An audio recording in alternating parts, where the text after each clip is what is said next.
Nested loop के सहारे इस तरह का जो है डायग्राम कैसे प्रिंट करवा सकते हैं वो देखने वाले हैं। तो इस तरह के क्वेश्चन में सबसे पहले हमें देखना है कि कितना रो है। तो रो अगर हम लोग जानने की कोशिश करें तो ऐसे खींचे, पहला रो हुआ 2 3, अब गिन लीजिए इसको 1 2 3 4 रो में रो का संख्या कितना हो गया बताइए? 4। कैसे हुआ समझ में ना? चार्ट हुआ कि नहीं हुआ बोलिए? 4 हुआ। ये देख लेना है आउटर लूप हम लोग का 4 बार चलेगा। कितना बार चलेगा आउटर लूप? आउटर लूप 4 बार। अब कॉलम अगर इसमें हम लोग देख रहे हैं, पहला कॉलम, ये दूसरा कॉलम, ये तीसरा कॉलम, तो देख रहे हैं कि पहला कॉलम तो पूरा भरा हुआ है, दूसरा कॉलम कुछ कम है, तीसरा कुछ और कम है। और जानते हैं कि प्रिंटिंग कैसे होता है? प्रिंट कराने के लिए सबसे पहले कैसे प्रिंट होगा? सबसे पहले पहला लाइन प्रिंट होता है। कैसे प्रिंट होगा? सबसे पहले पहला लाइन, उसके बाद होगा दूसरा लाइन। ऐसे प्रिंटिंग होता है हम लोग का। जान रहे हैं कि नहीं जान रहे हैं? तो सबसे पहले जब पहला लाइन प्रिंट करना है तो मात्र एक वैल्यू प्रिंट करना है, उसके बाद बाकी खाली है। दूसरे लाइन में अगर आया तो मात्र कितना वैल्यू प्रिंट करना है? 2 वैल्यू प्रिंट करना है। आईपीएस के कुछ और भी रह सकता है, स्टार वगैरह भी रह सकता है। तीसरे लाइन में आया तो मात्र 3 बार वैल्यू प्रिंट करना है, बाकी खाली। तो इस तरह के क्वेश्चन के लिए हम लोग सबसे पहले आइडेंटिफाई किए रो। रो मतलब आउटर लूप कितने बार चलेगा? 4 बार चलेगा। और कॉलम तो देखिए शुरुआत सबका 1 से है लेकिन पूरा भरा हुआ नहीं है, तो इसको हम लोग निर्भर करवाएंगे, लाइन पे निर्भर है। अगर पहला रो में है तो मात्र 1 बार, दूसरे रो में है तो मात्र 2 बार, तीसरे लाइन में मात्र 3 बार। तो ऐसे टर्म्स के लिए हम लोग क्या करना होगा कि कॉलम को निर्भर करवा देना होगा। किस पे? कॉलम निर्भर कर रहेगा किस पे? रो पे डिपेंड रहेगा। सुन लिए? तो इसके लिए हम लोग कैसे चल रहे हैं यहाँ पे देखिए। तो देखिए यहाँ पे जो हम लोग प्रिंट करवा रहे हैं इसको अच्छे से समझिएगा। इस क्वेश्चन को समझने में हम लोग देखिए सबसे पहले जो ए हो गया हम लोग का इनर लूप जो प्रिंटिंग करने का काम करेगा। सबका स्टार्टिंग पॉइंट 1 तो है लेकिन किस पे निर्भर है? रो पे निर्भर है। किस पे? रो पे। जमा रो पे रहेगा उतने बार ही प्रिंटिंग करना है, इसलिए डायरेक्ट नहीं लिखे हैं कि 4 बार करना है कि 5 बार प्रिंट करना है। इसको रो पे। रो के लिए यहाँ पे कौन इंडिकेटर है? आई है। देख रहे ना, बड़ा वाला लूप जो आउटर लूप है, इसको कितने बार चलाए हम लोग? 4 बार। क्यों 4 बार चलाएं? क्योंकि रो का संख्या कितना था? 4 था, इसलिए उतना बार चलाएं। देखिए कैसे होगा। सबसे पहले आउटर लूप में जब शुरुआत करेगा, जो मेन स्क्रीन पे आएगा उसको यहां लिख देते हैं, रफ वाले बात को नीचे लिखते हैं। तो सबसे पहले आई का शुरुआत मान कितना है हम लोग का बताइए? 1। तो आई का शुरुआत मान यहाँ 1 लिख लिए। बगल में चेक करेगा कि आई का मान जो 1 है क्या वो छोटा है 4 से? बोलिए सही है गलत है? 1 छोटा होगा कि नहीं होगा? बोलिए 1 लेस देन 4। इक्वल टू भी लगा हुआ है लेकिन हम इक्वल टू का बात नहीं बोल रहे हैं। 1 लेस देन 4 पहले देखेंगे लेस है कि नहीं है, बोलिए है।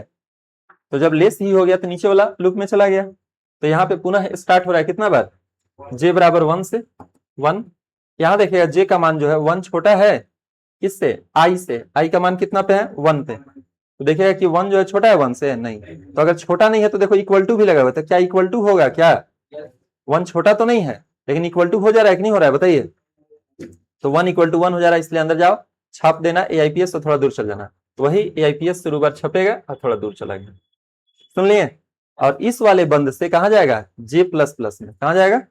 जे प्लस में। जे अगर 1 पे थे तो जे का मान हो जाएगा 2, और जब यहाँ 2 हुआ तो इसके बगल में आके यहाँ पे चेक करेगा कि जे का मान जो 2 हो गया, यहाँ पे 2 छोटा है आई से। आई का मान 1 से। 2 छोटा है जी? नहीं है। 2 छोटा तो नहीं है 1 से, तो क्या बराबर है? क्या बराबर भी यहाँ लगा हुआ है, तो क्या बराबर है? छोटा भी नहीं है बराबर भी नहीं, यानी कि कंडीशन यहाँ वाला गलत हो गया। तो गलत हो जाने पे हमें इसके अंदर नहीं आना है। तो इसके अंदर नहीं गया तो आगे तो बढ़ेंगे, तो स्लैश एन। आगे बढ़े तो क्या मिला? स्लैश एन, यानी कि उस पॉइंटर को वहां से नीचे ले लाओ। सुन लिए? जब नीचे आ गया यहाँ पे तो इस वाले बाउंड्री बंद से वो कहाँ चला जाएगा? आई प्लस प्लस में। ई किसका? बड़ा वाला है का है, तो आई प्लस प्लस में। तो आई का मान हो गया हम लोग का यहाँ पे 2। कितना हो जाएगा बताइए? 2 हो जाएगा। गलती का समय ही हो गया था हम लोग का 2 वाले के समय, गलत हो गया था ना। और यहाँ से बढ़ के आई प्लस प्लस हो गया हम लोग का 2। जब यहाँ 2 हुआ तो यहाँ देखेगा पुनः कि इसको थोड़ा साफ कर देते हैं, पुनः देखा जाएगा कि आई का मान जो 2 हुआ तो देखेगा कि 2 छोटा है 4 से। आई का मान 2 हो गया तो 2 लेस देन 4। लेस है कि नहीं है? अगर लेस नहीं रहता तब इक्वल टू चेक करते। लेस है ना जी, तो फिर आए दूसरी बार इसके अंदर आता है पुनः जे का यात्रा कहाँ शुरू कर रहा है? 1 से। तो फिर से हम लोग लिखें जे का मान 1। तो यहाँ देखेगा कि 1 जो है छोटा है आई से, आई का मान 2 से छोटा है कि नहीं है बताइए, है। तो इसमें आ जाओ, छापो AIPS, थोड़ा दूर चल जाना। तो यहाँ पे जहां कर्सर है वहीं पे AIPS छापा, थोड़ा दूर चला गया। ठीक है, फिर इस वाले बाउंड्री बन से कहा जाएगा, इस वाले बाउंड्री से छोटा वाला डिब्बा के अंदर था तो J++ में जाएगा, तो J का मान हो जाएगा 2। जब 2 हो गया यहाँ पे यहाँ से J का मान 2 हो गया, तो यहाँ देखेगा 2 छोटा है 2 से, J का मान, J के ठीक ऊपर लिखे 2 छोटा है I से, I का मान 2 है ही, 2 छोटा है जी 2 से, तो इक्वल टू भी लगा हुआ है, तो क्या इक्वल टू है, तो इक्वल टू के चलते तो सही हो जा रहा है। तो पुनः इसमें आ जाओ, AIPS छापना, थोड़ा दूर चल जाना। तो जहां कर्सर है वहां पे AIPS छापा, थोड़ा दूर चला गया। फिर गया J++ में, तो J का मान मेरा कितना हो जाएगा बताइए, 3 हो जाएगा। कितना हो गया, 3। तो यहाँ देखेगा कि J का मान जो 3 हुआ, क्या वो छोटा है I से, I कितना पे है 2 से, 3 छोटा है बताइए, 3 छोटा है 2 से, नहीं। क्या बराबर है, नहीं। तो 3 के समय तो क्या हो जा रहा है, गलत हो जा रहा है। तो यहाँ पे भी हम गलत कट कर दिए कि भाई तीसरे बार क्या हो जा रहा है, गलत हो जा रहा है। 3 छोटा हो रहा है जी, नहीं। बराबर हो रहा है, नहीं। तो नहीं होने पे आपको इसके अंदर नहीं जाना है, तो इसके अंदर नहीं गया तो आगे बढ़ेंगे तो स्लैश एन, स्लैश एन मतलब वहां से वो नीचे लाइनिंग में ले लाएगा यहाँ पे, और इस वाले बाउंड्री बन से I++ में चला जाएगा। तो I का मान अगर जब इसके पास पहुंचे तो कितना हो जाएगा बताइए, 3 हो जाएगा। तो यहाँ पे देखेगा वो कि 3 छोटा है 4 से, क्या देखा जाएगा बताइए, 3 छोटा है 4 से, यही देखा जाएगा। 3 छोटा है जी कि नहीं है, बोलिए। तो तीसरी बार इसके अंदर आता है, फिर यात्रा J का कहां शुरू करेगा, 1 से। कहां शुरू करेगा, 1 से। तो पुनः हम लोग लिखते हैं J बराबर 1। यहाँ देखेगा फिर से कि 1 छोटा है I से, I कितना हो चुका है 3, तो 1 छोटा है कि नहीं, तो इसमें आ जाओ, छापो AIPS, थोड़ा दूर चले जाना। AIPS छापा, थोड़ा दूर चला गया।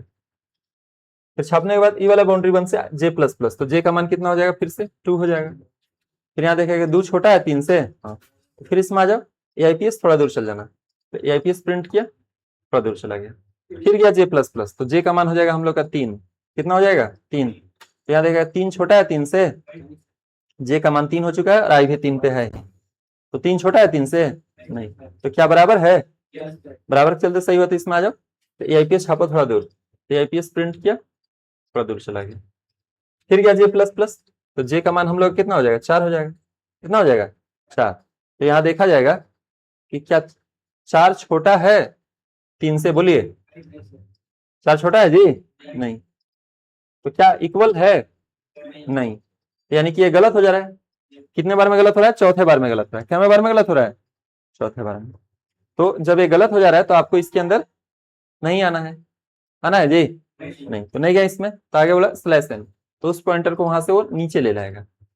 सुन लिए।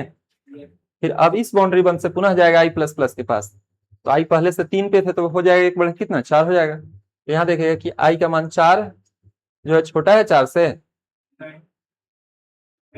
नहीं। तो क्या बराबर है, क्योंकि बराबर भी लगा हुआ है वहां पे, तो भी चेक होगा। 4 छोटा है 4 से, नहीं। बराबर है, हाँ बराबर चलते सही हो रहा। तो चौथी बार इसके अंदर अंदर आए, चौथा लाइन खींचे, तो J बराबर 1 से फिर से शुरू करो। तो फिर से J का मान हम लोग का कहाँ शुरू कर रहा है, 1 से, 1। फिर यहाँ देखेगा बगल में ही यहाँ पे कि J का मान 1 जो है छोटा है I कितना से, 4 से। 1 छोटा है कि नहीं है, बोलिए। तो इसमें आ जाओ, छापो AIPS, थोड़ा दूर चल जाना। तो AIPS प्रिंट किया, थोड़ा दूर चला गया। फिर गया J++, तो J का मान मेरा कितना हो गया, 2 हो गया, 2। तो यहाँ देखा 2 छोटा है 4 से, हाँ। फिर इसमें आ जाओ, तो AIPS छापो थोड़ा दूर, तो AIPS प्रिंट करा, थोड़ा दूर चला गया। फिर गया J++, तो J का मान मेरा कितना हो जाएगा, 3 हो जाएगा। तो देखेगा 3 छोटा है 4 से, हाँ। फिर आया AIPS, थोड़ा दूर चल जाना। AIPS प्रिंट किया, थोड़ा दूर चला गया। फिर गया J++, तो J का मान हो जाएगा 4। 4 होने के बाद यहाँ पे देखा कि J का मान जो 4 है वो क्या, वो छोटा है I के मान से। I का वैल्यू भी हम लोग कितना है, 4 है। यहाँ पे देखेगा सही है गलत है, तो क्या इक्वल टू है, फॉर लेस देन, तो नहीं है लेकिन इक्वल है। तो इसमें आ जाओ और छापो AIPS, थोड़ा दूर चल जाना। तो AIPS फिर से प्रिंट किया, थोड़ा दूर चला गया। फिर गया J++, कितना हो जाएगा, 5 हो जाएगा। कितना हो जाएगा, 5। तो यहाँ देखा जाएगा कि J का मान 5 छोटा है I से। I कितना पे है, 4 पे। 5 छोटा है 4 से, तो क्या बराबर है, नहीं। तो नहीं होने पे, गलत होने पे आपको इसके अंदर नहीं आना है। क्या बार में गलत हो गया हम लोग का, 5वें बार में गलत हो गया, तो इसके अंदर नहीं गए। आगे बढ़े तो स्लैश एन, यानी कि उस पॉइंटर को वहां से वो नीचे ले लाएगा। उस पॉइंटर को क्या करेगा, वहां से नीचे ले लाएगा। अब ये वाले बाउंड्री वन से आई प्लस प्लस में चला जाएगा, तो आई का मान मेरा कितना हो जाएगा 5, कितना हो जाएगा बताइए 5। तो यहाँ पे 5 हो गया, तो देखेगा कि 5 छोटा है 4 से, क्या बराबर है, नहीं, छोटा भी नहीं है बराबर भी नहीं है। तो जब ये गलत हो गया तो आपको बड़े वाले बाउंड्री के अंदर, पूरे के अंदर यहाँ तक नहीं आना है। तो उम्मीद है समझ जाएंगे यहाँ तक, नहीं समझ में आएगा बात, आएगा कि नहीं आएगा। आई का मान 1 के लिए मात्र 1 बार घुमा, आई का मान 2 के लिए मात्र 2 बार घुमा, आई का मान 3 के लिए 3 बार घुमा, 4 के लिए मात्र 4 बार घुमा, और 5वें बार आई का मान के लिए क्या हो गया हम लोग का, जब 5 हो गया तो उस समय 5वें बार में क्या हो गया हम लोग का, गलत हो गया। तो अब इसको कैसे हम लोग कंप्यूटर में देखेंगे, चलिए उसको देखते हैं। वेरिएबल लिए थे तो इंट में आई और जे वेरिएबल लिए हुए थे। अब उसके बाद हम लोग एक फॉर लूप चलाते हैं और यहाँ पे हम लोग लिख देते हैं आई इक्वल टू 1 से लेके आई लेस देन और इक्वल टू 4, यही ना चले थे, और आई प्लस प्लस। और इसके अंदर आकर के एक और जो लूप चलेगा यहाँ पे आ जाएगा, और लिखेंगे हम लोग यहाँ पे जे बराबर 1 से लेके जे लेस देन और इक्वल टू कितना बार चला था, आई पे निर्भर था, और यहाँ पे जे प्लस प्लस। और यहाँ पे आके हम लोग लिखते हैं सी आउट में